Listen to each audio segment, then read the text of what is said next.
दोस्तों स्टडी 91 में आप सभी का बहुत बहुत स्वागत है। दोस्तों आज मैं आप सभी के सामने लेकर हाजिर हूं 9 फरवरी के सबसे महत्वपूर्ण करंट अफेयर के प्रश्नों को। तो चलिए देखते हैं दोस्तों कि कौन कौन से प्रश्न आज हमें पढ़ने हैं जो कि हमारी परीक्षा पॉइंट ऑफ व्यू से बहुत ही इंपॉर्टेंट है। ठीक है, ध्यान दीजिए दोस्तों, स्टडी 91 पर अभी किताबें भी लॉन्च की जा चुकी हैं, जिसमें अभी हमारी 2 किताबें हैं और एक तो हिंदी की किताबें आ चुकी हैं, दूसरी दोस्तों ग्रामीण विकास की किताब आ चुकी, तीसरी जीएस की किताब भी आ चुकी है। आई थिंक आपके मार्केट में पहुंच चुकी होगी। आप अपने नियर बाई बुक स्टॉल पर जाइए, वहां बातचीत करिए कि सर जीएस की किताब लॉन्च हो चुकी है, क्या उन तक किताबें पहुंच पाई कि नहीं। ठीक है, देखिए थोड़ा लंबा चैनल होता है इसलिए थोड़ा समय लगता है जाने में। ठीक है, 2-3 दिन का प्रोसेस होता है, उसके बाद ही किताबें जो वहां तक पहुंच पाती हैं। ठीक है, तो चलिए आप पता करते रहिए, आपको मिल जाएगा। इसके अलावा दोस्तों स्टडी 91 पर कई सारे ऑनलाइन कोर्स भी चलते हैं, आप उन्हें भी ज्वाइन कर सकते हैं। अगर आप किसी भी परीक्षा की तैयारी कर रहे हैं दोस्तों, तो ये हमारे हेल्पलाइन नंबर हैं, इन पर कॉल करके आप हमसे संपर्क कर सकते हैं। चलिए इंपॉर्टेंट सवालों का सिलसिला शुरू होता है यहाँ सर, और एक एक सवाल पे हम लोग डिस्कस करेंगे और अच्छे से चर्चा करेंगे। क्यों? क्योंकि यही सवाल आपसे परीक्षा में पूछे जाते हैं। ठीक है, तो पहला सवाल क्या है, लिख रहा है जवाहरलाल नेहरू विश्वविद्यालय का नया कुलपति दोस्तों किसे नियुक्त किया गया, ये आपको बताना है। जी हां दोस्तों, जवाहरलाल नेहरू विश्वविद्यालय, जिसे आप जेएनयू के नाम से जानते हैं, और जेएनयू है कहां पर दोस्तों, तो जेएनयू आपके दिल्ली में है, और इसका नया कुलपति किसे बनाया गया है। ठीक है, 4 ऑप्शन आपके सामने हैं। अगर मैं यहां नाम लूं दोस्तों सौम्या स्वामीनाथन का, तो हाल ही में एक रिपोर्ट जारी किया गया था जिसमें भारत की सबसे शक्तिशाली महिलाओं की बात की गई थी। जी हां दोस्तों, एक रिपोर्ट जारी किया गया था जिसमें भारत की सबसे सबसे शक्तिशाली महिलाओं की बात किया गया था, सबसे शक्तिशाली महिला की बात किया गया था। और इस सूची में दोस्तों याद रखेगा, अगर मैं नंबर 1 पर बात करूं तो यहां पर निर्मला सीतारमण जी थी। कौन थी? निर्मला सीतारमण, जो वर्तमान में क्या है, वित्त मंत्री है। ठीक है, सीतारमण जी। ठीक है, दूसरे नंबर पर दोस्तों यहां पर कौन थी, याद रखेगा नीता अंबानी थी, जो कि मुकेश अंबानी की पत्नी है। याद रखेगा नीता अंबानी का स्थान यहां पर दूसरा था। और ये आपका सौम्या स्वामीनाथन, जी हां दोस्तों, ये वैज्ञानिक सलाहकार रही हैं और इनका स्थान दोस्तों तीसरा था। तो ये चर्चा में थी इसलिए मैंने बता दिया। ठीक है, अगर मैं बात करूं दोस्तों प्रोफेसर दिनेश सकलानी जी का, तो अभी याद रखें दोस्तों, हाल ही में दिनेश सकलानी को एनसीईआरटी का, जी हां दोस्तों, एनसीईआरटी का जो है निदेशक चुना गया है। ठीक है, इसलिए दोस्तों ये भी चर्चा में चल रहे थे और ये भी आपके लिए इंपॉर्टेंट है। अगर मैं पंडित एम जगदीश कुमार की बात करूं तो एम जगदीश कुमार दोस्तों ये भूतपूर्व क्या थे, भूतपूर्व यानी इसके पहले जेएनयू के कुलपति थे। अब इनको ट्रांसफर कर दिया गया कहां पर दोस्तों, अब इनको यूजीसी का अध्यक्ष बना दिया गया। ठीक है, इनको क्या बना दिया गया, इनको यूजीसी का अध्यक्ष बना दिया गया, ये आप याद रखिए। ठीक है, तो 3 लोग तो ऐसे यहां पर आपकी जो है उत्तर लिस्ट से हट गए। अब एक ही नाम बचा, वो नाम है शांतिश्री धूलीपुड़ी पंडित। जी हां दोस्तों, शांतिश्री धूलीपुड़ी पंडित, इनको जेएनयू का जो है क्या बनाया गया, कुलपति बनाया गया। और पहली बार जेएनयू में कोई महिला कुलपति बन रही है। याद रखेगा, पहली बार जेएनयू में कोई महिला कुलपति बन रही है, इसको ध्यान दीजिएगा। अगले 5 वर्ष के लिए, ठीक है, कुलपति की नियुक्ति कब तक हुई दोस्तों, अगले 5 वर्ष तक दोस्तों जेएनयू की यही कुलपति रहेंगी। इसके पहले महाराष्ट्र में एक विद्यालय है सावित्रीबाई फुले विश्वविद्यालय, ये वहां की दोस्तों वाइस चांसलर थी और वहां से उठकर दोस्तों यहां पे आई हैं। ठीक है, तो वहां से यहां तक का सफर इनका, इनको याद रखेगा। ये आपके लिए दोस्तों इंपॉर्टेंट चीज थी जिस पर आपको डिस्कस करना होता है। अच्छा, कई बच्चे क्या करते हैं ना कि यहां पीएचडी करना शुरू करते हैं। आपको यहां पीएचडी नहीं करना, ना आपको जेएनयू पे पीएचडी करना है। जो काम की बातें हैं, छोटा सा दिमाग है यार, इसी में हिस्ट्री को रखना है, ज्योग्राफी रखना है, पॉलिटी पढ़ना है, साइंस पढ़ना है, परीक्षा के लिए ये महत्वपूर्ण है, वो महत्वपूर्ण है, तमाम बातें हैं। अब सब चीज तो अपने दिमाग में रख नहीं सकते, उसमें से अगर करंट अफेयर में एक एक जो है चीजों पर आप पीएचडी करना शुरू करेंगे तो कैसे काम चलेगा बताओ, दिक्कत हो जाएगी आपके लिए। इसलिए दोस्तों मैं इतना ब्रीफ करके बताता हूं यार, काम की बात याद रखो। ठीक है, तो इतनी बातें जरूर आप याद रखिएगा, यही आपके लिए इंपॉर्टेंट है। फिलहाल देने के लिए इतना मैटर यहां पे है, जिसको पढ़ने की इच्छा वो यहां पढ़ सकता है, कुछ एक्स्ट्रा नहीं मिलेगा, जो बताया हूं वही मिलने वाला है। ये निचोड़ मैं आपको अपने भाषा में बता देता। ठीक है, मेरे बस की बात नहीं 8-10 लाइन पढ़ना यार, बहुत टाइम वेस्ट हो जाता है मुझे लगता है। चलिए आगे देखते हैं दोस्तों। हाँ, इसको पढ़ने में मजा आता है, जितना टाइम आपको लगे कि हमको देना चाहिए आप इस वाले पॉइंट पर दो। अगर मैं आपसे कहूं दोस्तों कि हाल फिलहाल में कौन कौन सी महिलाएं चर्चा में रहीं, जरा करंट अफेयर में जिन जिन महिलाओं का नाम आया, अगर उनके बारे में पढ़ लिया जाए तो क्या बात क्या बात क्या बात। ठीक है, तो चलिए, एक तो जेएनयू वाला याद रखेगा, नाम क्या दोस्तों, शांतिश्री धूलीपुड़ी पंडित। ठीक है, अरे नाम नहीं याद होता कोई बात नहीं, आगे 10 बार हमारे सामने आएगा सवाल ना तो ऐसे ही याद हो जाएगा। ठीक है, आगे पढ़िए। मिसेज वर्ल्ड 2022 की प्रतियोगिता में सर्वश्रेष्ठ राष्ट्रीय पुरस्कार किसने जीता? पोशाक के लिए जो राष्ट्रीय पुरस्कार जीता था उनका नाम था नवदीप कौर। क्या नाम था? नवदीप कौर नाम था, याद रखेगा। और जो मिस यूनिवर्स बनी थी उनका नाम हरनाज संधू था। ठीक है, क्या? हरनाज संधू, चंडीगढ़ की। अच्छा, मिसेज वर्ल्ड 2022 का खिताब दोस्तों किसने जीता? इनका नाम है शाइलिन फोर्ड। क्या नाम है? Shaylyn Ford. ठीक है, कर हाल ही में दक्षिण ध्रुव पर एकल यात्रा करने वाली, ठीक है, अकेली यात्रा करने वाली दोस्तों ये पहली अश्वेत महिला कौन बनी? इनका नाम है कैप्टन हरप्रीत सिंह। ठीक है, कैप्टन हरप्रीत सिंह। कर फॉर्च्यून इंडिया ने किसे भारत की सबसे शक्तिशाली महिला के रूप में दोस्तों चुना है? फॉर्च्यून इंडिया ने तो नंबर 1 पर निर्मला सीतारमण, नंबर 2 पर नीता अंबानी और नंबर 3 पर सौम्या स्वामीनाथन जी हैं, याद रखेगा।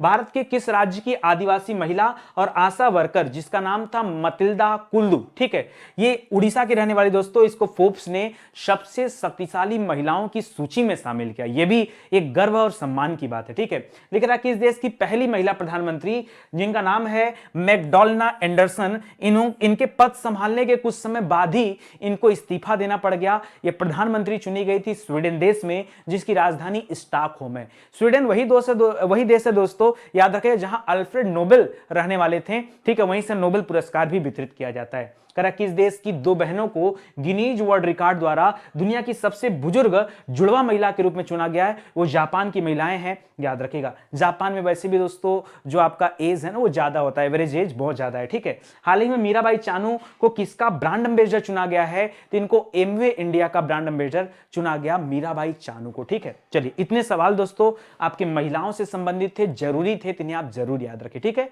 अगला देखिए, हाल ही में एनसीईआरटी के नए निदेशक के रूप में किसे अपॉइंट किया गया? तो अभी थोड़ी देर पहले तो मैंने आपको बता ही दिया। ऋषिकेश सेनापति की बात करें दोस्तों तो ये पूर्व में थे। ठीक है, ये पूर्व में थे। अब इन्हीं का स्थान ग्रहण कर रहे हैं कौन?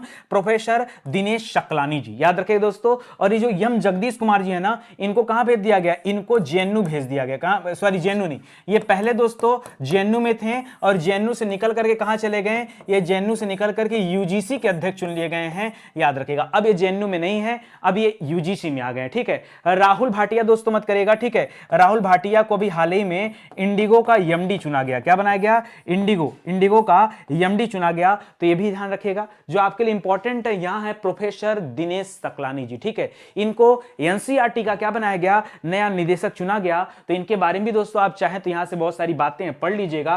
5 साल के लिए कार्यकाल है, याद रखेगा। चलिए मैं आपको सीधे लेके चलता हूं ना, अपॉइंटमेंट से संबंधित कुछ अच्छे सवालों पर चर्चा करते हैं भाई, कि हाल फिलहाल में किस पद पर किस व्यक्ति को बिठाया गया, क्योंकि सवाल तो यहीं से बनते हैं। तो पूरा समय इस पे दीजिए। तो एनसीईआरटी पे कौन आ गए? सकलानी, दिनेश सकलानी जी आ गए। करा आईबीबीआई के अध्यक्ष के रूप में। ठीक है, आईआईबी की बात नहीं करा, हाल ही में आपने आईआईबी की बात किया था दोस्तों, और उसमें उपाध्यक्ष चुने गए थे उर्जित आर पटेल जी। इसका नाम है आईबीबीआई। ठीक है, ये दोस्तों इंसॉल्वेंसी से संबंधित है, याद रखें। और यहां रवि मित्तल को क्या चुना गया? अध्यक्ष चुना गया। यूजीसी का नया अध्यक्ष ये चुना गया प्रोफेसर एम जगदीश को। ठीक है, याद रखेगा। भारत सरकार ने लेखा महानियंत्रक अतिरिक्त प्रभार के पद पर किसे बैठाया? तो इसके पहले दीपक दास जी थे अतिरिक्त प्रभार पे, अब वो हट गए हैं, उनका स्थान सोनाली सिंह ने ग्रहण कर लिया है। ठीक है, इसको भी याद रखेगा। भारत सरकार ने किसे मुख्य आर्थिक सलाहकार नियुक्त किया? इनका नाम है दोस्तों वी अनंत नागेश्वरन। क्या नाम है? वी अनंत नागेश्वरन नाम है। हाल ही में रक्षा खुफिया एजेंसी के नए प्रमुख के रूप में किसे नियुक्त किया गया? इनका नाम है जीएवी रेड्डी। अरे इधर पढ़िए ना आराम से, जीएवी रेड्डी इनका नाम है, ये भी पढ़ लीजिएगा। भारत सरकार ने किसे मुख्य आर्थिक सलाहकार बनाया है? तो बता ही चुका आपको, वी अनंत नागेश्वरन जी को। ठीक है, भारत की पहली यूएनडीपी यूथ क्लाइमेट चैंपियनशिप के रूप में दोस्तों किसे चुना गया? इनका नाम है प्रजाक्ता कोली। क्या नाम है? प्रजाक्ता कोली। हाल ही में इफ्को के नए अध्यक्ष कौन बने हैं? तो पहले बलविंदर सिंह नकई थे और अब इनका स्थान ग्रहण कर लिया दिलीप संघानी ने। किसने?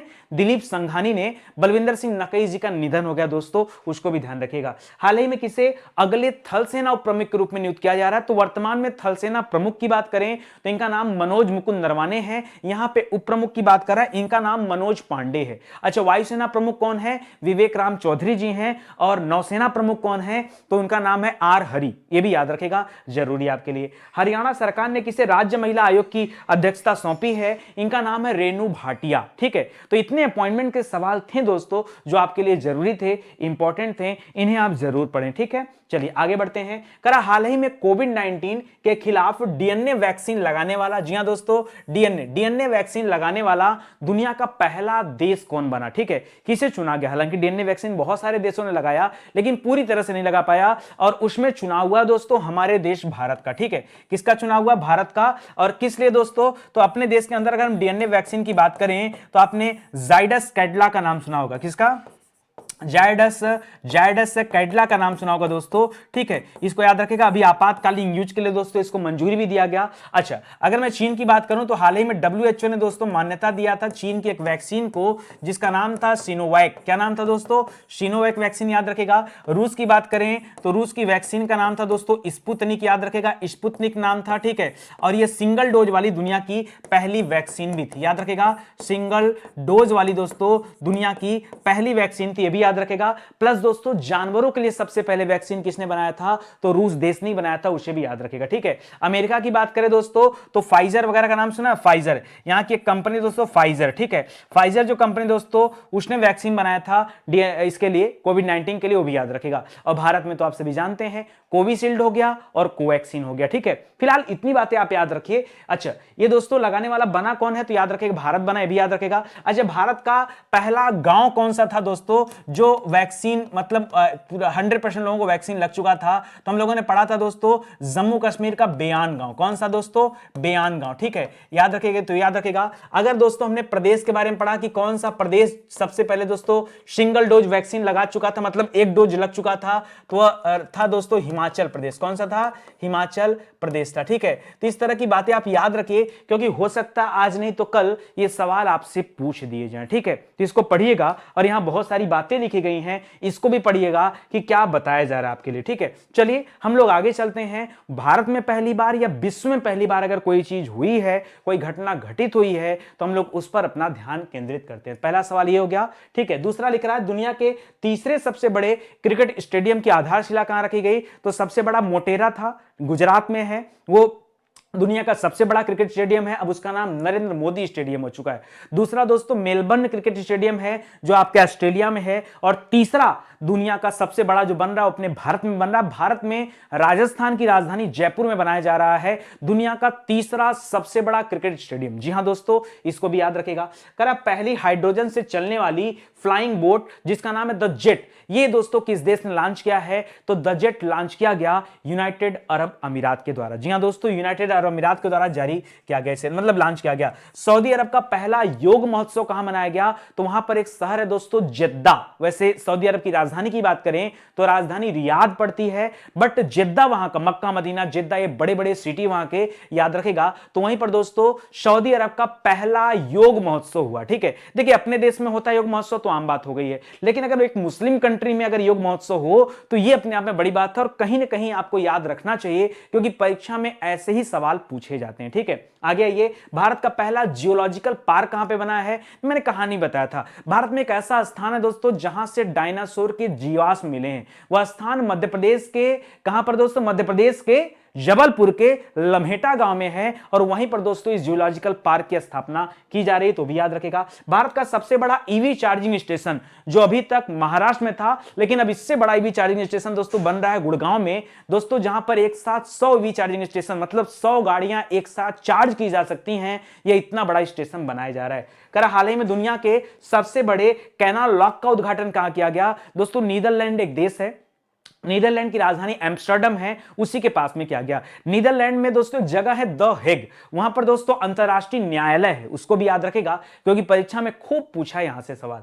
भारत का पहला ग्राफीन नवाचार केंद्र कहां बनाया गया है? हाल फिलहाल के करंट अफेयर में सवाल हम लोगों ने पढ़े थे, आपको याद है या भूल गए? याद तो होगा ही। ठीक है, तो ये ग्राफीन नवाचार केंद्र ये बनाया गया था, भारत की पहली डिजिटल यूनिवर्सिटी ये खोली गई है दोस्तों आपके केरल में, ये उसी के कैंपस में बनाया गया। चलो एक बात मुझे बताओ, भारत की पहली टीचर्स यूनिवर्सिटी कहां खोली गई? टीचर यूनिवर्सिटी ये दोस्तों दिल्ली में खोली जा रही है, ठीक है, इसको भी याद रखिएगा, ठीक है। करा भारत में अपनी तरह का पहला राज्य स्तरीय पक्षी एटलस किसने जारी किया? तो यह भी केरल के द्वारा ही लॉन्च किया गया है। करा हाल ही में किस शहर में भारत की पहली पैरा बैडमिंटन अकादमी बनाई जा रही है? भारत की पहली पैरा बैडमिंटन अकादमी ये लखनऊ में बनाई जा रही है, इसको भी याद कर लीजिएगा। हाल ही में कहां पर भारत का पहला जिला सुशासन सूचकांक लॉन्च किया गया? यह हमारे गृह मंत्री अमित शाह जी के द्वारा लॉन्च किया गया जम्मू कश्मीर के 5 जिलों में। जी हां दोस्तों, जम्मू कश्मीर के उपराज्यपाल का नाम है मनोज सिन्हा, यह भी याद रखेगा। तरह किस राज्य की जानवी डांगेती ने प्रतिष्ठित नासा कार्यक्रम को पूरा किया?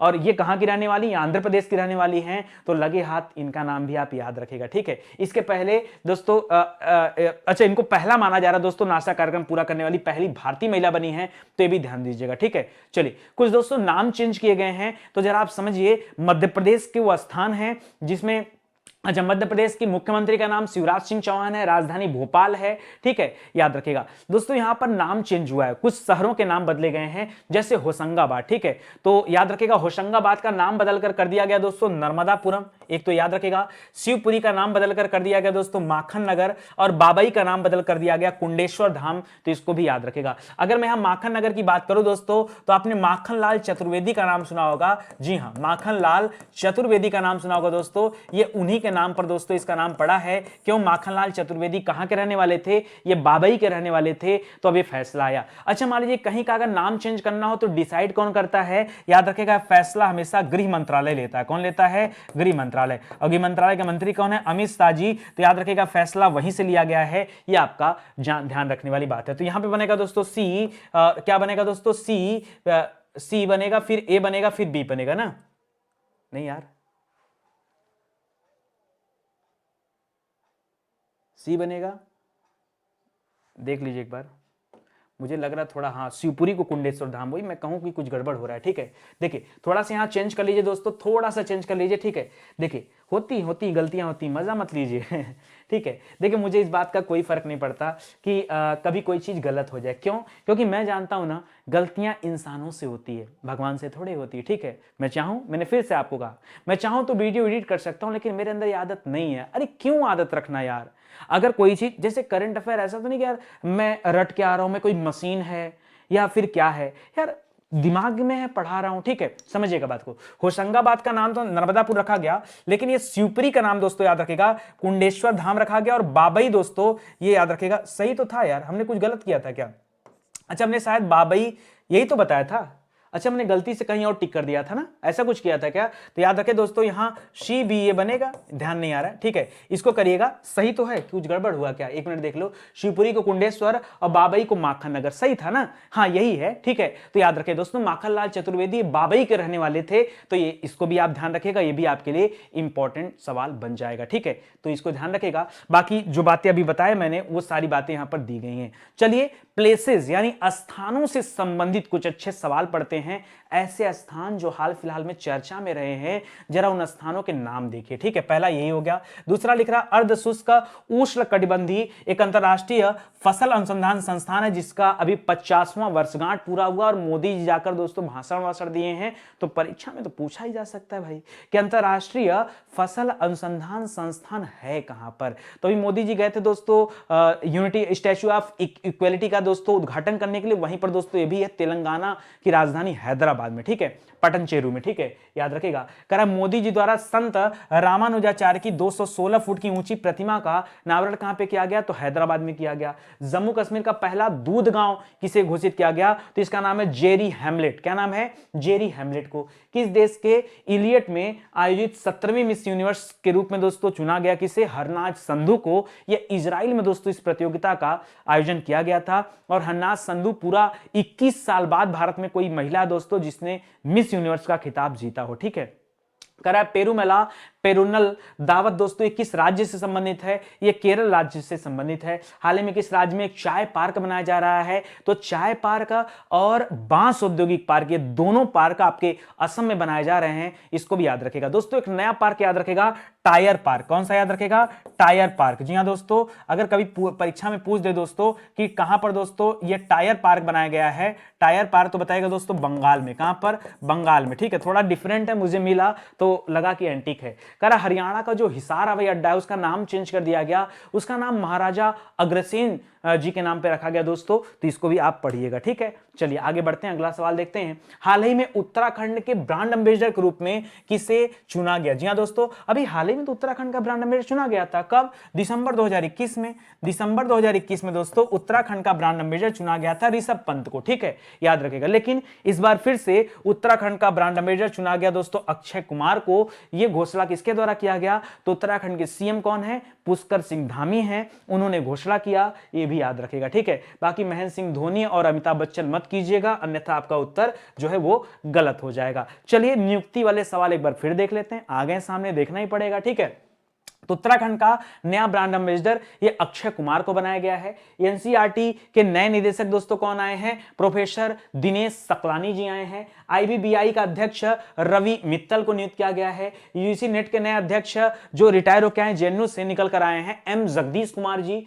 लेखा महानियंत्रक में अतिरिक्त प्रभार पहले दीपक दास जी थे, अब सोनाली सिंह आ चुके हैं। भारत सरकार ने नया मुख्य आर्थिक सलाहकार वी अनंत नागेश्वरन जी को चुना। रक्षा खुफिया एजेंसी में नए प्रमुख बने हैं GAV रेड्डी साहब। ठीक है, मुख्य आर्थिक सलाहकार ये वी अनंत नागेश्वरन। ठीक है, पहली यूएनडीपी यूथ क्लाइमेट चैंपियनशिप ये चुना गया दोस्तों, इसमें प्रजाक्ता कोहली को। इफ्को का नया अध्यक्ष बलविंदर सिंह नकई जी के निधन के बाद दिलीप संघानी को चुना गया। और हाल ही में अगले थल सेना उप प्रमुख के रूप में मनोज पांडे जी को चुना गया। ये सभी दोस्तों अपॉइंटमेंट के खास सवाल थे, इनको जरूर याद रखेगा, भूलिएगा मत। ठीक है, देखिए मैं आपका खूब रिवीजन करा देता हूं, लेकिन पढ़ना तो आपको पड़ेगा दोस्त। ठीक है, इसको ध्यान रखिएगा। याद रखिए स्टडी 91 पर बहुत सारी जो है ऑनलाइन क्लासेस चलती हैं, जिसमें हमारा टॉप सेलिंग जो बैच है वो हमारा हिंदी इंडिविजुअल का बैच है। जी हां दोस्तों, एक बार परचेज तो कीजिए। हम कह रहे हैं स्टेट कोई भी हो, परीक्षा कोई भी हो, परीक्षा का लेवल कोई भी हो, और आपको दोबारा कभी हिंदी पढ़ने की जरूरत नहीं पड़ेगी।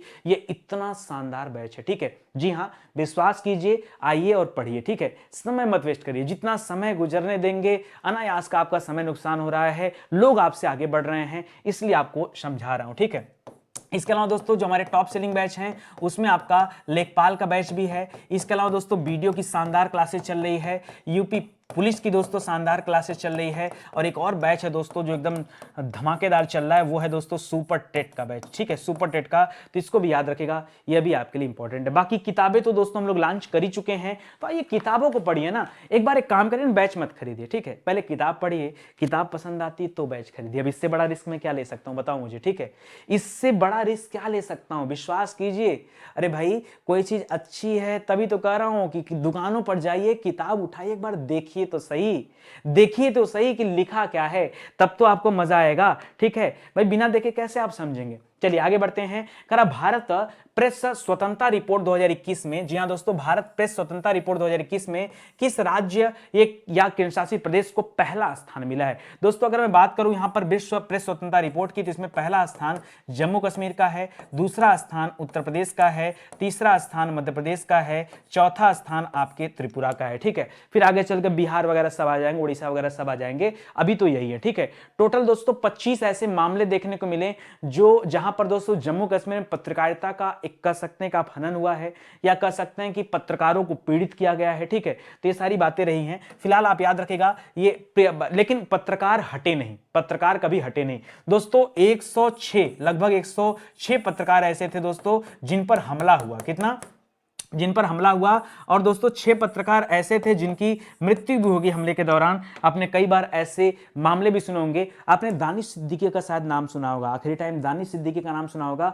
वो दोस्तों न्यूज कैप्चर कर रहे थे, अफगानिस्तान में तालिबानियों की लड़ाई चल रही थी, वहां दोस्तों उनका जो है हत्या हो गया। ठीक है, याद रखेगा, वो आपके मुंबई के रहने वाले थे, दानिश सिद्दीकी। ठीक है, तो इस तरह के बहुत सारे पत्रकार ऐसे रहे हैं जिनका हाल फिलहाल में क्या हुआ है, निधन हुआ है, और कहीं ना कहीं बचाव में हुआ है। ठीक है, तो इन सारी चीजों को आप याद रखेगा। 106 नहीं 108 पत्रकारों पर, देखिए 106 से भी ज्यादा हो गया संख्या, 108 पत्रकारों पर हमला हुआ था। 6 से अधिक पत्रकार दोस्तों अब तक मारे जा चुके हैं, लेकिन फिर भी याद रखेगा जम्मू कश्मीर जो दोस्तों, ये याद रखेगा यहां पर इनकी संख्या, मीडिया संगठनों की संख्या दोस्तों 25 थी, और इसके बाद उत्तर प्रदेश है, मतलब ये सारी चीजें हैं। ठीक है, इसको भी आप याद रखेगा। कई बार ऐसा हुआ है कि मीडिया कर्मचारियों के ऊपर दोस्तों एफआईआर तक कर दिया गया, जबकि ऐसा नहीं करना चाहिए। तो ये तमाम बातें हैं, याद रखिएगा। चलिए सूचकांक से संबंधित कुछ अच्छे सवालों पर हम लोग चर्चा करते हैं। ठीक है, पहला ही हो गया टॉपर कौन है। दूसरा कह रहा हाल ही में जारी रैंकिंग के अनुसार दुनिया के सबसे लोकप्रिय नेताओं की सूची में टॉप पर कौन है, तो नरेंद्र मोदी जी हैं, ये तो जान ही रहे हैं। ऑक्सफैम इंडिया की एक रिपोर्ट आई दोस्तों, जिसमें इनइक्विटी स्किल्स रिपोर्ट के अनुसार भारत में अरबपतियों की संख्या जो अभी तक 102 थी, वो बढ़कर कितना हो गया, 40 की वृद्धि हुई है। और अब भारत में अरबपति कितने हो गए, 142 अरबपति हो गए। कितने, 142 अरबपति हो गए, दिन को भी ध्यान रखिएगा। श्यामा प्रसाद मुखर्जी रूरबन मिशन लागू करने वाले 34 राज्यों और केंद्रशासित प्रदेशों में पहला स्थान ये किस राज्य को मिला है, तो तेलंगाना को मिला है। इसके पहले तेलंगाना को दोस्तों ओडीएफ प्लस राज्य में चुना गया था, ओडीएफ प्लस में चुना गया था। इसका मतलब क्या होता है, शौच मुक्त गांव की श्रेणी में पहला स्थान था। यहां पर कोई भी ऐसा गांव नहीं है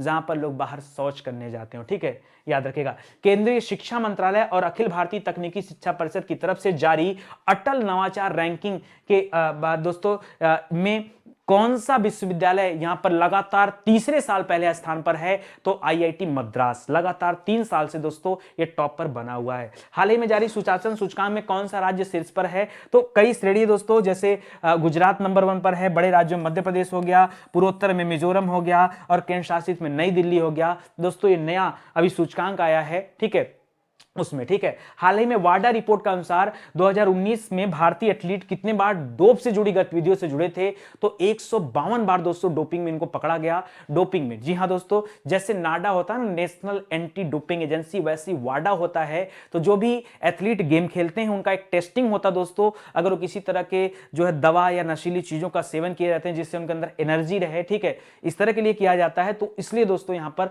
जो है रोक लगाई जाती है। ये डोपिंग जो मामले आए अभी देखने को, ये भारत डोपिंग के मामले में तीसरे स्थान पे भी याद रखेगा। ठीक है, और 152 बार डोपिंग के मामले देखने को मिले। करा आधारभूत साक्षरता और संख्यात्मक सूचकांक पर बड़े राज्यों की श्रेणी में सबसे ऊपर कौन है, तो पश्चिम बंगाल है, इसको भी आप याद रखिएगा। ठीक है, तो ये सभी इंपॉर्टेंट सवाल है दोस्तों जो रैंकिंग से संबंधित है। आगे बढ़िए, करा एएफसी महिला एशियाई कप। जी हां दोस्तों, महिला एशियाई कप, इसका आयोजन कहां पे किया गया था दोस्तों, तो आपको पता होगा हाल फिलहाल में इसका आयोजन किया गया था भारत में। कहां पर, भारत में किया गया था। और 20 जनवरी से दोस्तों इसका आयोजन चल रहा था, 8 फरवरी तक चला है। ठीक है, 20 जनवरी से 8 फरवरी तक चला और अब फाइनल हो चुका दोस्तों। इसमें जीत किसने हासिल किया, तो याद रखिए इसमें चीन ने क्या किया, जीत हासिल किया। किसको हराया चीन ने, तो याद रखिएगा दक्षिण कोरिया को हरा करके यह गेम जीता है। इसके पहले दोस्तों अगर मैं जापान की बात करूं तो अभी हाल ही में आपको पढ़ाया गया था कि एशिया कप हॉकी, ठीक है, एशिया कप हॉकी जो हुआ दोस्तों, हॉकी का जो एशिया कप हुआ है, ठीक है, इसमें किसने जीत हासिल किया, तो याद रखिए इसमें जापान को मिला पहला स्थान, जापान ने जीता गोल्ड मेडल। ठीक है, दूसरा स्थान रहा किसका दोस्तों, दक्षिण कोरिया का यहां पे था दूसरा स्थान, इसने जीता दोस्तों सिल्वर मेडल। तीसरा स्थान रहा दोस्तों आपके भारत का, भारत जीता ब्रॉन्ज मेडल। ठीक है, याद रखिएगा ब्रॉन्ज मेडल, भारत ने ब्रॉन्ज मेडल जीता। चौथा स्थान दोस्तों इसमें चीन का रहा। ठीक है, तो 4th रैंक पे आया तो कुछ है ही नहीं इसके लिए। ठीक है, लेकिन यहां पर दोस्तों इस एएफसी महिला एशियाई कप जो हुआ, जो फुटबॉल वाला एशियाई कप हुआ, उसमें चीन ने भाई आगे बढ़ लिया। ठीक है, चीन आ गया टॉप पर। ठीक है, तो इसको भी पढ़ लीजिएगा, ये भी आपके लिए इंपॉर्टेंट है। ठीक है, चलिए यही सारी बातें यहां पर लिखी गई हैं, आप चाहें तो पढ़ सकते हैं। हाँ, एक चीज और पढ़ लीजिएगा, फेयर प्ले अवार्ड दोस्तों किसे दिया गया, यह दक्षिण कोरिया को दिया गया, जो कि इस बार का उपविजेता रहा, यह भी ध्यान दीजिएगा। चलिए स्पोर्ट्स से जुड़े हुए कुछ अच्छे सवाल हैं, जरा उन पर हम लोग बातचीत कर लेते हैं कि क्या क्या स्पोर्ट्स में हम लोगों ने पढ़ा। पहला ही हो गया। दूसरा लिख रहा है बीजिंग शीतकालीन ओलंपिक का पहला गोल्ड मेडल ये किस खिलाड़ी ने जीता है, तो इनका नाम है थेरेसी जोहान। क्या नाम है, थेरेसी जोहाग नाम है दोस्तों, ये भी याद रखेगा। करा आईसीसी अंडर 19 वर्ल्ड कप जो हो रहा था दोस्तों, इसमें प्लेयर ऑफ द मैच किसे दिया गया, तो ये अंडर 19 वाला है, ध्यान दीजिएगा। इसमें दिया गया राज अंगद बाबा को। किसे, राज अंगद बाबा को दिया गया, ये भी याद रखेगा। ठीक है, हाल ही में किस खिलाड़ी को world breakthrough of the year award के लिए नामित किया गया है, दिया नहीं गया, केवल नामित किया गया है, नीरज चोपड़ा को। इसको भी पढ़िए। भारत ने किस खेल के उद्घाटन और समापन समारोह के राजनयिक बहिष्कार की घोषणा किया है, तो अभी दोस्तों शीतकालीन ओलंपिक हो रहा है आपकी बीजिंग में 2022 में, उसी का बहिष्कार किया जा रहा है। 2022 ओडिशा ओपन बैडमिंटन टूर्नामेंट में एकल महिला का खिताब दोस्तों किसने जीता है, तो यह खिताब हुड्डा ने जीता, उन्नति हुड्डा ने। किसने, उन्नति हुड्डा ने। ठीक है, ये भी याद रखेगा। World games athlete athlete of the year का पुरस्कार किसने जीता? तो आपके PR श्रीजेश ने जीता, जो कि हॉकी प्लेयर हैं। ठीक है, ऑस्ट्रेलियन ओपन में पुरुष एकल का खिताब राफेल नडाल ने जीता और महिला एकल का खिताब एशले बार्टी ने जीता है। हाल ही में एशिया कप का खिताब ये जापान ने जीता है, किससे हराकर? दक्षिण कोरिया को हराकर। इसी में गेम में भारत का स्थान तीसरा था, भारत ने चीन को हराया था। ठीक है, हाल ही में ऑस्ट्रेलियन ओपन टेनिस टूर्नामेंट में महिला सिंगल का खिताब ये एशले बार्टी ने जीता है। 9वीं महिला राष्ट्रीय आइस हॉकी चैंपियनशिप, इसका आयोजन तो दोस्तों हिमाचल प्रदेश में किया गया था, लेकिन इसको जीता किसने है, किस राज्य ने? तो याद रखेगा, इसको जीता है लद्दाख राज्य ने। तो जरा इसको भी याद कर लीजिएगा, यह भी आपके लिए क्या है, इंपॉर्टेंट सवाल है। ठीक है, तो ये सभी अच्छे अच्छे सवाल हैं दोस्तों, इनको आप जरूर पढ़ें। चलिए आगे बढ़ते हैं। करा लता मंगेशकर जी के नाम पर संगीत अकादमी और संग्रहालय, जी हां दोस्तों, संगीत अकादमी और संग्रहालय ये कहां बनाया जा रहा है? बहुत इंपॉर्टेंट सवाल है, जरा समझिए। अभी आपने पढ़ा दोस्तों, लता मंगेशकर जी का क्या हो गया, निधन हो गया। ठीक है, तो काफी शोक वाली बात थी दोस्तों। अच्छा, इनका जन्म कब हुआ था दोस्तों? याद रखेगा, अगर हम इनके जन्म की बात करें, ठीक है, निधन तो मान लीजिए 2022 में हो गया, और अगर मैं इनके जन्म की बात करूं, ठीक है, अगर मैं इनके जन्म की बात करूं तो इनका जन्म हुआ था दोस्तों 1929 में। ठीक है, और जन्म हुआ कहां था दोस्तों? तो शायद आप लोगों को नहीं पता होगा, लेकिन आप जानिए, इनका जन्म हुआ था दोस्तों इंदौर में। इंदौर कहां है दोस्तों? मध्य प्रदेश में, इसको भी याद रखिएगा। ठीक है, और वहीं पर दोस्तों शिवराज सिंह चौहान ने घोषणा किया कि यहां लता जी की याद में एक संगीत अकादमी और संग्रहालय, एक म्यूजियम बनाया जाएगा, जहां पर उनके गाने रखे जाएंगे। ठीक है, एक ऐसा म्यूजियम, का ऐसा संग्रहालय होगा। ठीक है, तो ये भी आप याद रखिएगा, ये इंदौर में बनाया जा रहा है, ये भी आपके लिए इंपॉर्टेंट। बाकी अभी इंदौर में आपने पढ़ा दोस्तों, इंदौर नहीं, MP में पढ़ा कि अभी 3 जगह के नाम दोस्तों चेंज हुए, वो भी आप ध्यान रखिएगा। ठीक है, तो पहला ही हो गया। दूसरा कह रहा दोस्तों, राजस्व के मामले में 2021 में दुनिया के शीर्ष सेमीकंडक्टर कंपनी दोस्तों कौन बन गई है? तो पहले तो इंटेल नंबर 1 पे चल रही थी, अब इंटेल को पीछे करके सैमसंग इलेक्ट्रॉनिक आ गया दोस्तों टॉप पर, ये भी याद रखिएगा। हाल ही में प्रधानमंत्री मोदी ने स्टैच्यू ऑफ इक्वलिटी का उद्घाटन कहां पे किया? तो इसका उद्घाटन तेलंगाना की राजधानी हैदराबाद में किया गया। हाल ही में जारी आंकड़ों के अनुसार अनुसूचित जाति के उद्यमियों की सर्वाधिक संख्या किस राज्य में है? वैसे अरबपतियों की बात करें तो अरबपतियों की संख्या 102 से बढ़कर के 142 हो चुकी है, और यस्सी उद्यमियों की संख्या सबसे ज्यादा महाराष्ट्र राज्य में है, इसको भी आप याद रखिएगा। ठीक है, कर भारत किस देश के सहयोग से 150 गांवों को उत्कृष्ट गांव में बदल रहा है? यह इजराइल के सहयोग से दोस्तों चेंज किया जा रहा है, लगभग 29-30 गांव पर काम किए भी जा चुके हैं। ठीक है, कर PM मोदी नेताजी सुभाष चंद्र बोस की होलोग्राम प्रतिमा का अनावरण उन्होंने कहां पे किया? तो इसका अनावरण उन्होंने इंडिया गेट पर किया, दिल्ली में। ठीक है, आगे कह रहा है ऑक्सफोर्ड यूनिवर्सिटी ने प्रेस ने 2021 का children word of the year award किसे चुना? अवार्ड नहीं दोस्तों, ये children word of the year चुना जाता है, एक शब्द जो सबसे ज्यादा यूज में रहता है, यहां चुना गया एनेक्साइटी को, जिसको हिंदी में कहते हैं चिंता। क्या कहते हैं दोस्तों? चिंता। ठीक है, एनेक्साइटी इंग्लिश में बोलते हैं। हाल ही में कोविड-19 वैक्सीन पर स्मारक डाक टिकट किसने जारी किया? तो हमारे स्वास्थ्य मंत्री मनसुख मांडविया ने जारी किया है। किस राज्य ने राष्ट्रीय स्टार्टअप पुरस्कार जीता? तो जहां पर सबसे ज्यादा नई नई कंपनियों का स्टार्टअप हुआ है वह राज्य है कर्नाटक, और उसी ने यह पुरस्कार जीता है। अंतरराष्ट्रीय मुद्रा कोष के अगले मुख्य अर्थशास्त्री के रूप में किसे नियुक्त किया गया? तो पहले तो IMF में गीता गोपीनाथ जी थी, अब उनका स्थान ग्रहण कर रहे हैं कौन? Pierre Olivier Gourinchas. क्या नाम है? पियरे ओलिवियर गौरिंचस नाम है, याद रखिएगा। ठीक है, तो ये सभी सवाल दोस्तों आपके नेशनल न्यूज से संबंधित थे, राष्ट्रीय समाचार से जुड़े थे, ये भी आप ध्यान रखिएगा। तो आपने ऐसे सवालों का अध्ययन किया। चलिए अगले सवाल पर चलते हैं। कह Mumbai Ahmedabad high speed rail corridor. दोस्तों ये जो Mumbai Ahmedabad high speed rail corridor है ना, इसी को हम लोग क्या कहते हैं? इसी को हम लोग नाम देते हैं दोस्तों बुलेट ट्रेन का। क्या देते हैं? Bullet train. दोस्तों जो बुलेट ट्रेन का रूट है ना, वो यही रूट है, मुंबई से अहमदाबाद के बीच में दोस्तों बुलेट ट्रेन चलाई जा रही है। करा ये पहला। अच्छा, इस बुलेट, अब जाहिर सी बात है, चलो एक तरफ मान लो मुंबई हो गया, एक तरफ क्या हो गया दोस्तों? एक तरफ मुंबई हो गया। चलो ये मुंबई हो गया, जंक्शन हो गया, ठीक है, यहाँ स्टेशन हो गया, और ये लास्ट में दोस्तों क्या हो गया? एक तरफ आपका क्या हो गया? अहमदाबाद हो गया। यहाँ पे क्या हो गया? ये आपका अहमदाबाद हो गया। ठीक है दोस्तों, बात ये आती है कि भाई मुंबई और अहमदाबाद के बीच में भी क्या कोई स्टेशन रहेगा क्या? तो हाँ, यहां बीच में भी दोस्तों एक स्टेशन की घोषणा की गई है, और उस स्टेशन का नाम है सूरत। और यही तो आपसे पूछ रहा है कि बीच में कौन सा स्टेशन ये जो है बनने को तैयार है, जो इस बुलेट ट्रेन के बीच में आने वाला दोस्तों, तो वह है सूरत। याद रखें दोस्तों, ये बिलीमोरा, साबरमती, बड़ोदरा नहीं होगा दोस्तों, यहां याद रखेगा सूरत होगा, इसे आप पढ़िए। ठीक है, याद रखेगा ये दोनों शहर जो बुलेट ट्रेन परियोजना से जुड़ रहे हैं दोस्तों, इसके बीच में जो पहला स्टेशन बनने जा रहा है वो सूरत बनने जा रहा है, तो इसको भी आप याद रखेगा। बाकी ये चीजें आप पढ़ लीजिए। मैं आपको लेके चलता हूं दोस्तों बेहतरीन सवाल पर। अगर मैं आपसे कहूं कि भाई हाल फिलहाल में रेलवे से संबंधित कुछ ना कुछ तो होता ही रहता है, अगर मैं आपसे कहूं क्या आपको पता है कि करंट अफेयर में रेलवे से संबंधित कौन कौन से सवाल अभी हाल फिलहाल में चर्चा में थे, तो एक बार उनका रिवीजन कर लिया जाए। ये आपको दोस्तों स्टडी 91 पे मिलेगा, ठीक है, और हमेशा मिलेगा एनी टाइम। आप स्टडी 91 का ऐप डाउनलोड करिए, वहां करंट अफेयर सेक्शन में आइए, उसके अंदर टॉपिक वाइज करंट अफेयर है। ऐसे हम लोगों ने 29 कैटेगरी बनाया है, 29 कैटेगरी है दोस्तों, और हर कैटेगरी में डेली क्वेश्चन अपडेट किए जाते हैं। आप वहां जाकर देख सकते हैं कि हमें सर केवल स्पोर्ट्स का क्वेश्चन चाहिए, हमें केवल रेलवे का क्वेश्चन चाहिए, हमें केवल अपॉइंटमेंट का क्वेश्चन चाहिए, सब आपको वहां मिलेगा, कुछ भी छूटेगा नहीं, ठीक है। चलिए आगे देखते हैं दोस्तों। पहला हो गया। दूसरा कर रहा है हाल ही में किस राज्य में पहली बार मालगाड़ी पहुंची? ये भी तो बड़ी बात थी। अभी मणिपुर में दोस्तों, मणिपुर के रानी गोंडिल्ली स्टेशन पर दोस्तों पहली बार, बताइए आजादी को मिले 75 साल हो गए, हम आजादी का अमृत महोत्सव मना रहे हैं और मालगाड़ी पहली बार पहुंच रही, ठीक है। तो ये कहां की बात है दोस्तों? मणिपुर से संबंधित है। करा उत्तर प्रदेश सरकार ने झांसी रेलवे स्टेशन का नाम चेंज कर दिया और अब इसका नाम क्या हो गया है? तो वीरांगना लक्ष्मीबाई रेलवे स्टेशन रख दिया गया है, याद रखेगा। करा रेल मंत्री का नाम बताइए जिन्होंने हाल ही में पर्यटन के लिए ट्रेनों का तीसरा खंड भारत गौरव ट्रेन स्टार्ट किया दोस्तों, तो हमारे रेल मंत्री वर्तमान में अश्विनी वैष्णव जी हैं, ठीक है। करा किस राज्य में पाताल पानी रेलवे स्टेशन का नाम बदल करके टंटिया मामा रख दिया गया?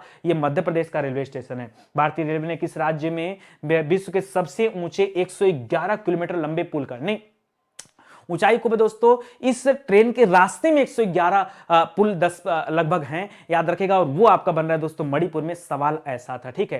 कर नवंबर 2021 में किस रेलवे स्टेशन पर भारत के पहले पॉड होटल का उद्घाटन किया जा रहा है? तो पहला पॉड होटल ये बनाया जा रहा है मुंबई सेंट्रल रेलवे स्टेशन पर। दोस्तों बीच में आपने पॉड टैक्सी का भी नाम पढ़ा था। पहली पॉड टैक्सी भारत की चलाई जा रही थी कहां पर? आपके नोएडा में। नोएडा एयरपोर्ट से फिल्म सिटी तक आएगी दोस्तों, ये सवाल हम लोगों ने पढ़ा था। चलिए बढ़ते हैं दोस्तों अगले सवाल पर, जो कि आज का आखिरी सवाल है। करा भारतीय उद्योग परिसंघ यानी सीआईआई ने किस बैंक को डीएक्स 2021 पुरस्कार के लिए चुना है? ठीक है, तो बताइए कौन सा बैंक है? लिख रहा है Karnataka bank, DBS bank, HDFC bank या फिर एक्सिस बैंक। तो यहां पर जो आपका सही जवाब होगा दोस्तों ये कर्नाटका बैंक होगा। अगर मैं एचडीएफसी बैंक की बात करूं तो अभी एचडीएफसी बैंक को दोस्तों भारत के सबसे उत्कृष्ट कंपनी का दर्जा दिया गया था। एक्सिस बैंक को दोस्तों सबसे ज्यादा कार्ड स्वाइप करने के मामले में दोस्तों इसको चुना गया था, और सबसे ज्यादा स्मार्ट लेन देन के लिए दोस्तों बैंक ऑफ बड़ौदा को चुना गया था। और इसके अलावा ईटी बीएफएसआई अवार्ड, कौन सा? याद रखेगा, ET BFSI award, SI award plus दोस्तों आपका डीजी धन पुरस्कार, ठीक है। डीजी धन पुरस्कार ये किसे दिया गया था? डीजी धन पुरस्कार ये दिया गया था दोस्तों कर्नाटका ग्रामीण बैंक को। किसे? कर्नाटक ग्रामीण बैंक को, ठीक है। तो ये भी आप याद रखेगा, इस तरह के सवाल आपके लिए जरूरी होते हैं, ठीक है। तो ये दोस्तों कर्नाटका बैंक से जुड़े कुछ अच्छे पॉइंट है कि भाई इन्हें क्यों चुना गया। चलिए हम लोग बैंकिंग से जुड़े कुछ अच्छे सवालों पर चर्चा करते हैं कि भाई सवाल अगर बैंकिंग के करंट अफेयर में आए तो क्या क्या हम लोगों ने करंट अफेयर में पढ़ा था, ये पढ़ा था, ठीक है। तो भारतीय उद्योग परिसंघ ने दोस्तों जो चुना है डीएक्स 2021 पुरस्कार के लिए, ये कर्नाटका बैंक को चुना है। करा कि इस बैंक ने सर्वश्रेष्ठ सीआरएम यानी ग्राहक यानी कस्टमर रिलेशन मैनेजमेंट कहते हैं दोस्तों इसे, करा इसके लिए IBS intelligence global fintech innovation award जीता है। तो अवार्ड जीता है एक्सिस बैंक ने, ठीक है। और कार्ड स्वाइप वाला भी अवार्ड इसी ने जीता है। कौन सा बैंक भारत में सबसे पसंदीदा यूपीआई लाभार्थी बैंक बना? तो बना पेटीएम बैंक। कौन सा? पेटीएम बैंक बना दोस्तों। अभी हाल ही में पेटीएम को अनुसूचित बैंक का दर्जा भी आरबीआई ने दे दिया, वो भी याद रखेगा। और इसके ठीक पहले पेटीएम पर 1 करोड़ रुपए का जुर्माना भी लगाया गया था, उसे भी याद रखेगा। अंतरराष्ट्रीय प्रेषण व्यवसाय शुरू करने के लिए किस बैंक को अभी मंजूरी दी गई कि भाई इंटरनेशनल ट्रांजैक्शन भी वो बैंक कर सकता है? तो एक पेमेंट बैंक है छोटा सा, फिनो पेमेंट बैंक, ठीक है। पंकज त्रिपाठी दोस्तों, कालीन भैया का नाम सुना होगा, पंकज त्रिपाठी इसके ब्रांड एम्बेसडर हैं, इसको भी याद रखेगा। दिसंबर 2021 भारतीय रिजर्व बैंक ने किसे एजेंसी बैंक के रूप में दर्जा दिया? देखिए एजेंसी बैंक वह बैंक होती है जो भारत सरकार के टैक्स को कलेक्शन करने का काम करती है, और यहां पर बहुत सारे बैंक के एजेंसी बैंक हैं, जैसे बंधन बैंक हो गया, डीबीएस बैंक हो गया, कर्नाटका ग्रामीण बैंक हो गया, साउथ इंडियन बैंक हो गया, आपका सीएसबी बैंक हो गया, ठीक है। तो ऐसे बहुत सारे बैंक हैं जो वर्तमान में आरबीआई के एजेंसी बैंक की श्रेणी में आते हैं, ठीक है। हाल ही में किस बैंक ने डिजिटल भुगतान में शीर्ष स्थान हासिल किया? वही ऑनलाइन पेमेंट डिजिटल भुगतान में बैंक ऑफ बड़ौदा दोस्तों टॉप पर है। सबसे ज्यादा पीएम जनधन खाते कहां पर हैं? तो पहला स्थान है बिहार का, दूसरा स्थान है उत्तर प्रदेश का। ठीक है, राज्य सरकार ने अपने कर्मचारियों को सेवाएं देने के लिए महाराष्ट्र राज्य सरकार ने बैंकिंग भागीदार के रूप में किस बैंक को चुना? तो इसने चुना है इक्विटास बैंक को। किसे? इक्विटास बैंक को। करा किस बैंक ने आरबीएल बैंक को केंद्रीय अप्रत्यक्ष कर और सीमा शुल्क कर कलेक्ट करने का दोस्तों काम दे दिया है? ये आरबीआई ने दिया है, तभी तो एजेंसी बैंकें बन रहे हैं। ठीक है, करा कि भारतीय रिजर्व बैंक ने किस बैंक को 1.8 करोड़ रुपए का दोस्तों क्या लगाया? जुर्माना लगाया। तो 1.8 करोड़ का जुर्माना ये पीएनबी पे लगाया गया था, 1 करोड़ का जुर्माना पेटीएम पर, 1.8 PNB, 1 crore Paytm, 1 crore SBI, 5 crore axis, 1.94 crore standard charter bank. ठीक है, 30 लाख रुपया एक बार और 3 करोड़ रुपया एक बार आईसीआईसीआई बैंक पर। ठीक है, तो ये सारी चीजें आप याद रखिएगा। ये सभी सवाल कभी न कभी चर्चा में दिमाग में है, अब मेरे दिमाग में नहीं, उम्मीद करता हूं कि आपके भी दिमाग में होंगे। क्यों? क्योंकि ये सभी चीजें हम लोग बातचीत करते रहते हैं। ठीक है, और किसी भी चीज के बारे में आप जितना ज्यादा बार सुनेंगे उतना ज्यादा तैयार होगा, सिंपल सी बात है। तो आइए दोस्तों, आप बैच ज्वाइन करिए और इधर उधर करना छोड़िए। देखिए पृथ्वी गोल है, अगर चक्कर लगाएंगे ना तो जहां से निकलेंगे वहीं आएंगे। मतलब यहीं स्टडी 91 से निकल कर जाएंगे और ऐसे घूम कर चक्कर लगाएंगे, फिर आना यही है। तो मैं कहता हूं इतना समय क्यों वेस्ट करना। ठीक है, आइए साथ में जुड़ते हैं, पढ़ाई करते हैं। और अब तो कमी भी नहीं रह गई। अभी तक तो दोस्तों केवल यूट्यूब अच्छा चल रहा था। ठीक है, अब YouTube के साथ साथ आप देख रहे हैं कि पेड क्लासेस भी अच्छी चल रही थी, और पेड क्लास के साथ साथ दोस्तों आपको किताबें भी मिलने लगी हैं। ठीक है, अब आपकी तैयारी के मतलब व्यवस्थित उपाय हो चुके हैं। मुझे लगता है कोई कमी नहीं रह गई। ठीक है, अब तो लगातार हम लोग मेहनत कर ही रहे हैं, लेकिन मेहनत आपको भी करना पड़ेगा। क्यों? हम सिर्फ रास्ता दिखा सकते हैं, तैयारी तो आपको करनी है, मेहनत आपको करना है। ठीक है, हम सिर्फ रास्ता दिखा सकते हैं कि भाई इस रास्ते से चलो। याद रखना, सफलता तुम्हारे कदम चूमेगी। ठीक है, लेकिन चलना तुमको पड़ेगा। ठीक है, चलना तुमको पड़ेगा। और जो लोग मेरे ऊपर लद गए हैं उनको तो मैं जबरदस्ती ले जाके पहुंचा दूंगा। ठीक है, उनके ठिकाने तक। तो चलो, इसी के साथ आज का सेशन समाप्त होता है। हमारे हेल्पलाइन नंबर दिए गए हैं, अगर आपको किसी तरह की दिक्कत हो, परेशानी हो, समस्या हो तो कॉल करिए और आपके हर एक जो है समस्या का समाधान किया जाएगा। मिलते हैं अगले लेक्चर में, तब तक के लिए धन्यवाद। जय हिंद, जय Bharat. Thank you so much.